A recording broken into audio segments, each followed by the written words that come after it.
It's Clara. He could possibly lead. So he was best positioned to lead such an integrated campaign. Who should be championing it? I think Richard certainly mentioned personalities being absolutely critical here. Our sort of the premise of our discussion was actually also about whether a discipline would be best suited for formulating the paradigm, as it were, for what we should actually be communicating. All right. Well, I would like to add a little bit about the challenge that that companies are facing. So personality and ego is one of the key challenges, but I think the other challenge is fear, how you overcome the fear factor. A lot of companies are worried about doing things right in the social media space, but actually, everybody is feeling the storm as we cross the river.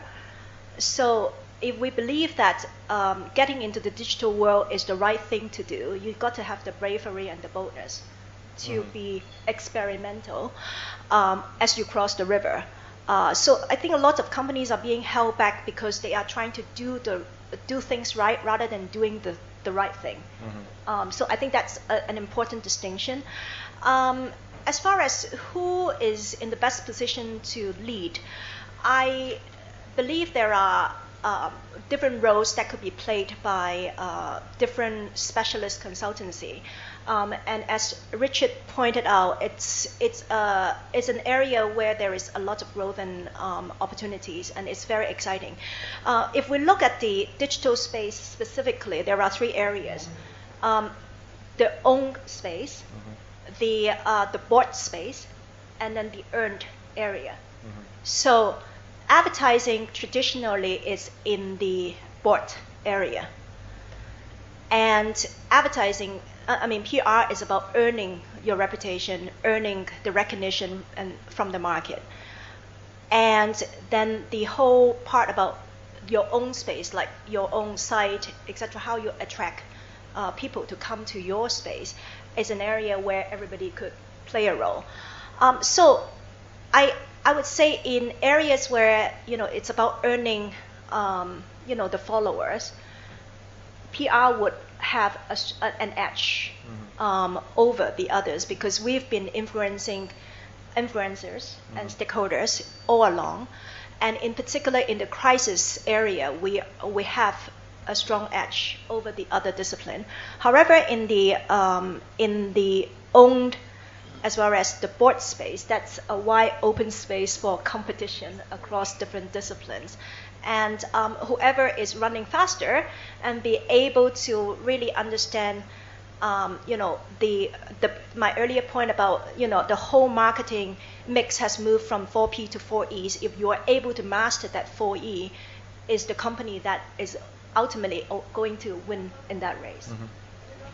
Any thoughts on that, Richard? Yeah, I can't say I 100% agree with that. I guess I would say that, I think, clearly, historically, earned space has been more the area of PR companies and stakeholder influence business.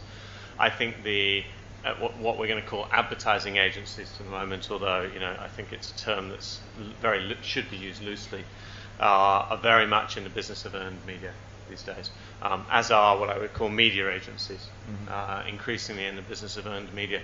So the one of the things I would say is, if you think that the earned media area is going to be left alone by advertising companies, then you're wrong, because we're not. I think that the question of whether or not there is an advantage, there are areas of that, and certainly I would say crisis management is something that most advertising companies would not take a strong claim to being particularly good in. But I would say that when it comes to leadership in some of these areas, I'm not sure that it's as easy as it perhaps was 5 years ago to define what you might call the lead agency model, and in fact, increasingly seeing that going away. But I think a lot of that comes down to clients, and I think that a lot of that comes down to a client's comfort level with being an owner and a controller and a circus ringmaster of the competing specialist skill sets, because ultimately, I think the lead agency was given the responsibility of taking all that difficulty away from the client. Don't worry, it's too hard. I can't manage all this. Just come with the answer, will you? And you guys, you control it because maybe you're the biggest or you did more television or something. Now I think that's gone away. The question is the client going to take responsibility for that as they go forward? And if not, having no lead agency is valid as long as you've again got trust and egos out the door, because then you've got to find a way to coalesce around.